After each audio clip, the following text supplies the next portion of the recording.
Bonjour. Bonjour à toutes et à tous. Comment vous allez ce matin? Voilà. Écoutez les gars, l'heure est grave parce que apparemment il y a des gens qui ne veulent rien comprendre, qui sont là à distraire la jeunesse. Nous avons des défis plus importants, je l'ai dit dans l'autre vidéo, dans une de mes vidéos précédentes. Je lance ici un appel à toute la jeunesse, sur tout le continent. Vous qui êtes fan ou pas fan, ou vous qui adulez les artistes, je vous appelle ici à une prise de conscience, mais très rapide. Vous avez des défis plus importants. Des gens qui veulent construire des maisons à 500 millions, c'est ceux-là que vous voulez suivre, qui s'en foutent au fait de comment vous allez, qui ne font pas des efforts nécessaires même pour attirer l'attention de leurs dirigeants sur les situations auxquelles vous êtes confrontés. Et c'est vous qui allez accueillir les gens à l'aéroport, vous passez votre temps sur les réseaux sociaux. Mais apparemment, je veux dire que les gens n'ont, apparemment, c'est que les gens n'ont, c'est pas les mots, les gens n'ont pas de conscience. Jeunes Africains, pendant que beaucoup d'entre vous meurent dans la Méditerranée, d'autres sont maltraités en Libye et dans les pays arabes, juste parce que jusqu'aujourd'hui, l'homme noir n'a fait preuve que d'animosité.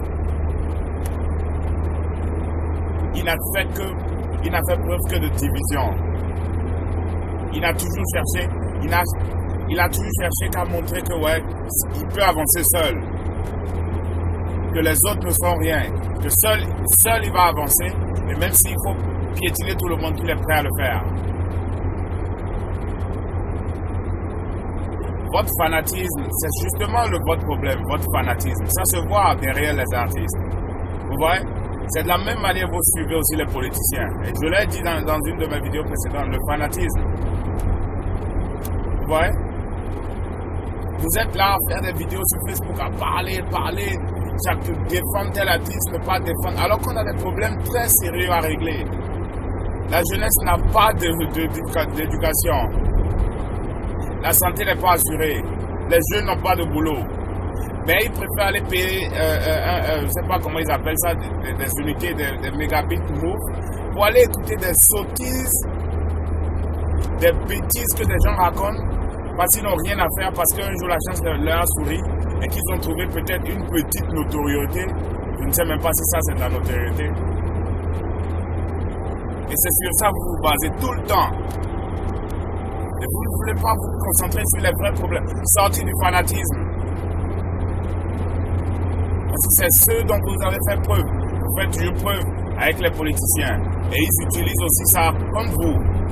C'est ce que les artistes sont en train de faire aujourd'hui contre vous. Même pour aller dans un concert, on vous traîne maintenant par ici, par là.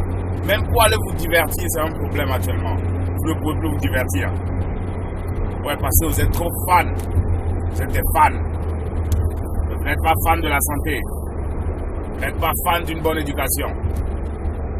Vous n'êtes pas fan à l'idée que demain, quand vous allez vous arrêter devant le petit Chinois ou le petit Belge, ils vont vous voir tous ensemble parce qu'ils savent que ouais, ce qui est sûr dans votre pays, vous travaillez, vous ne travaillez pas, vous avez une allocation. Et ça, c'est un truc qui a été créé et que vous bénéficiez justement des richesses de votre pays. Et que vous avez droit à l'éducation qui vous permet de développer le talent qui est en vous. Ça, vous n'êtes pas fan de ça. Non. Vous êtes fan, vous êtes prêt à défendre des gens qui veulent construire des maisons de 500 millions de francs CFA, qui se pavanent sur les réseaux sociaux, des artistes qui n'ont aucun sens du professionnalisme. Rien, alors rien, ça se voit déjà du début jusqu'à la fin. C'est des gens qui, je ne sais pas, ce sont les effets de la vie qui ont fait qu'ils se retrouvent là aujourd'hui, là où ils sont. Mais vous, ça ne vous dit rien, vous n'êtes pas fan de ça. Vous n'êtes pas fan de, je ne sais pas, de voir un jour le monde entier. Vous allez prendre votre passeport, vous voulez traverser une frontière et on va vous laisser passer. On ne va même pas chercher à savoir s'il est vrai ou faux parce qu'on sait que, voilà, ils viennent des pays émergents. Ils viennent des pays où les gens ont à manger. Ils ne viennent pas des pays où les gens sont tout le temps à la recherche du bonheur, qui sont à la fuite éternelle. Ça ne vous dit rien, absolument rien. Vous êtes là sur les réseaux sociaux. Je ne sais pas, je ne comprends pas. Je ne comprends pas. Je ne comprends pas. Utilisez Facebook à bon escient. Utilisez YouTube à bon escient. Utilisez Instagram à bon escient. Apprenez, vous pouvez apprendre beaucoup de choses aujourd'hui sur Internet. Et moi, je me suis déjà donné cette mission ensemble avec d'autres collaborateurs. On va voir très bientôt commencer à faire des trucs en ligne, comme le font déjà d'autres personnes. J'ai vu Côte d'Ivoire Making Up, comme il le fait des fois, des genres de tutoriels en ligne. Mais ça, c'est après quand chacun va dire, ah, je suis intéressé dans tel domaine.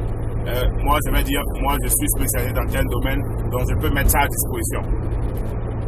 Comment est-ce qu'on peut ensemble créer des partenariats pour que depuis ici, on puisse transférer des connaissances ou organiser des gens ici, on va tous venir là-bas, organiser des séminaires, des workshops pour apprendre, faire des cours Shulung, des trucs concrets.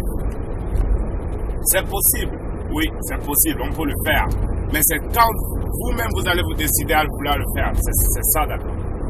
Cette vidéo, je suis même pas sûr qu'elle va atteindre 50 personnes, mais même si elle atteignait 2 personnes qui sont conscientes, est-ce que ces personnes vont faire ce pas?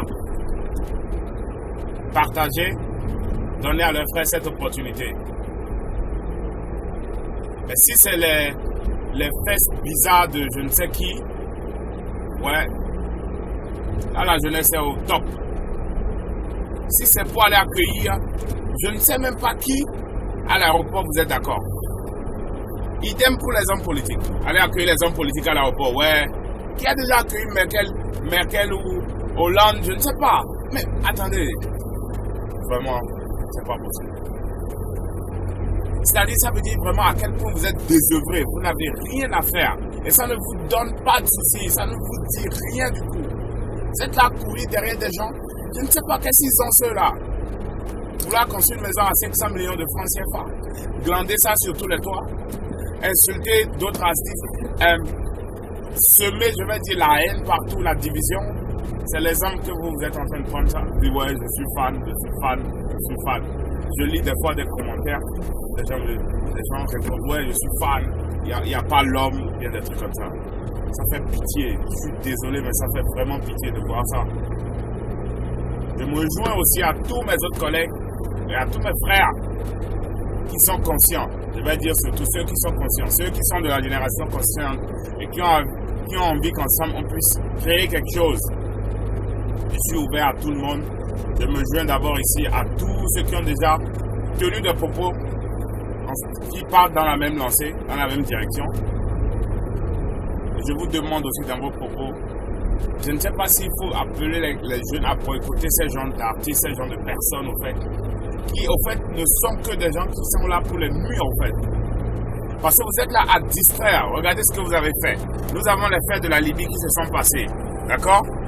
C'est fini, c'est passé comme ça. Le truc du CFA, c'est passé comme ça. Après le truc de Kémy Séba, on a continué à faire les trucs. Il y a eu une marche sur l'ambassade. Et puis bon, bref, ça, c'est, après le truc de la Libye, ça s'est arrêté là. Le CFA. Mais qu'est-ce que vous remarquez? Toujours pendant 7 ans, c'est là où ces gens d'artistes se mettent à faire des clashs.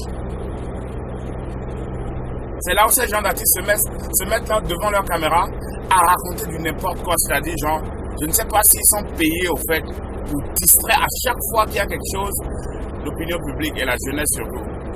Parce que vous vous dites modèle pour la jeunesse, mais moi je ne vois en aucun cas, je ne sais même pas votre modèle, je ne sais pas où situer au fait votre notoriété ou l'exemple que vous incarnez, le modèle que vous incarnez pour la jeunesse. Je ne vois pas. C'est fumer devant la caméra, boire de la vodka, présenter les boissons que les gens vont payer, organiser des soirées chicha, c'est tout. C'est ce dont la jeunesse a besoin aujourd'hui. Moi, je vous rappelle ici à l'ordre, je vous dis, prenez une fois encore conscience de l'importance que vous avez encore aujourd'hui, qu'il y a au moins 2 ou 3 personnes qui vous suivent, parce que demain vous allez disparaître et vous devez laisser des traces. Comme l'a dit votre ex-président. Je ne veux pas rentrer dans les polémiques, je le dis comme ça d'abord. Prenez conscience de cela. Prenez conscience de cela. Et à la jeunesse, je vous dis, réveillez-vous. Réveillez-vous. Ces gens-là n'ont rien à foutre de votre vie. rien à foutre. Ils vous utilisent juste pour après prendre des noms, avoir les filles qu'ils veulent dans leur lit, construire les maisons de leurs rêves, c'est ce qu'ils sont en train de faire lentement. Et vous, vous êtes là dans votre misère, vous n'avez pas de carte d'assurance sociale. Je ne sais. Vous connaissez comme ça, c'était que c'est le bonjour.